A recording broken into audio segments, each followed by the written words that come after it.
Good morning students. आज हम देखेंगे समाजशास्त्र का अर्थ और उसकी प्रकृति। समाजशास्त्र मानव समाज के विभिन्न घटक, विशेषताओं, तत्व, कारक और सिद्धांतों का वैज्ञानिक अध्ययन करता है। समाजशास्त्र किसे कहते हैं, समाजशास्त्र का अर्थ क्या है, ये अलग अलग विद्वानों ने अलग अलग तरीके से इसको परिभाषित किया।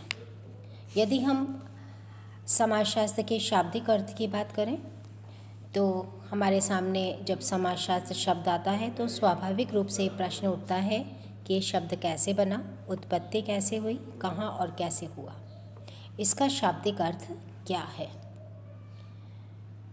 यदि हम इसका शाब्दिक अर्थ देखें, सोशियोलॉजी का हिंदी रूपांतर होगा समाजशास्त्र। ये लैटिन भाषा का शब्द है सोशियस और दूसरा ग्रीक भाषा का शब्द है लोगिया।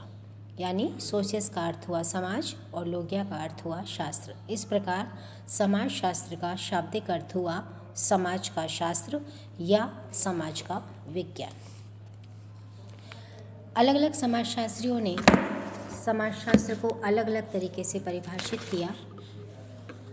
किसी ने कहा कि समाजशास्त्र समाज का विज्ञान है, जैसे वार्ड ने कहा कि समाजशास्त्र समाज का विज्ञान है।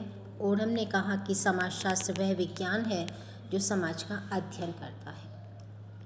इसी तरह यदि हम समाजशास्त्र को समाज का विज्ञान है माने तो हम देखते हैं कि इसमें मानव समाज, सामाजिक अंतःक्रिया, सामाजिक संबंध, सामाजिक समूह, सामाजिक संस्थाएं और सामाजिक व्यवस्था का अध्ययन इसके अंतर्गत किया जाता है।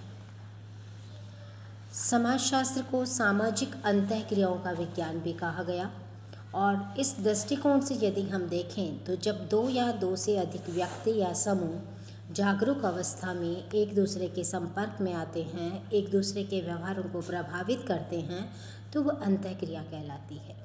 और सामाजिक संबंधों, मानव समाज, सामाजिक समूह और सामाजिक व्यवस्था के निर्माण का आधार अंतःक्रिया ही होती है। इसी कारण समाजशास्त्रियों ने कहा कि समाजशास्त्र को सामाजिक अंतःक्रियाओं के विज्ञान के रूप में हम परिभाषित कर सकते हैं। जॉर्ज सिमेल ने कहा कि समाजशास्त्र मानवीय अंतः संबंधों के स्वरूप का विज्ञान रहा है। समाजशास्त्र सामाजिक संबंधों का विज्ञान भी रहा है। मैक्स वेबर ने समाजशास्त्र को अध्ययन करते समय सामाजिक संबंधों के अध्ययन को महत्वपूर्ण स्थान दिया। मैकआवर एंड पेज ने कहा कि समाज सामाजिक संबंधों का जाल है। इसी तरह सामाजिक समूहों के विज्ञान के रूप में भी समाजशास्त्र को परिभाषित किया गया। जैसे जॉनसन ने कहा कि समाजशास्त्र सामाजिक समूहों का विज्ञान है।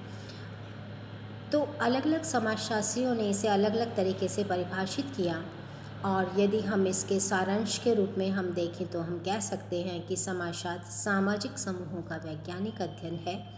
विभिन्न व्यक्ति जब एक दूसरे के संपर्क में आते हैं तो इनमें सामाजिक अंतःक्रिया होती है और इन्हीं के आधार पर सामाजिक समूहों का निर्माण होता है।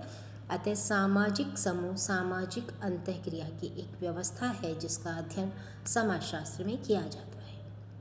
इसी तरह से दुर्खिम ने भी समाजशास्त्र को परिभाषित किया और इसके साथ साथ और बहुत सारे लोग हैं जिन्होंने समाजशास्त्र को परिभाषित किया और समाजशास्त्र की प्रकृति को बताने का प्रयास किया।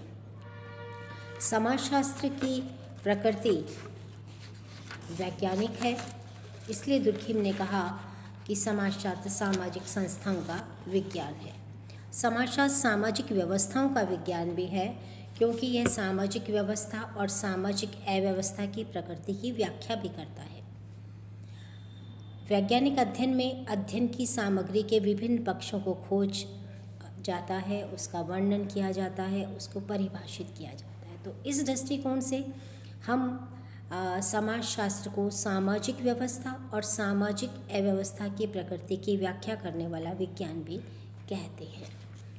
जब दो या दो से अधिक व्यक्ति परस्पर प्रतिक्रिया करते हैं तो अंतःक्रिया होती है और जब दो या दो से अधिक व्यक्ति संपर्क में आके बार बार अंतःक्रिया करते हैं तो सामाजिक संबंध बनते हैं और इन क्रिया अंतःक्रिया और सामाजिक संबंधों का अध्ययन समाजशास्त्र के द्वारा किया जाता है। तो हम सारांशतः यदि समाजशास्त्र को परिभाषित करें तो हम कह सकते हैं कि समाजशास्त्र समाज का वह विज्ञान है जिसमें सामाजिक संबंधों, सामाजिक अंतःक्रिया,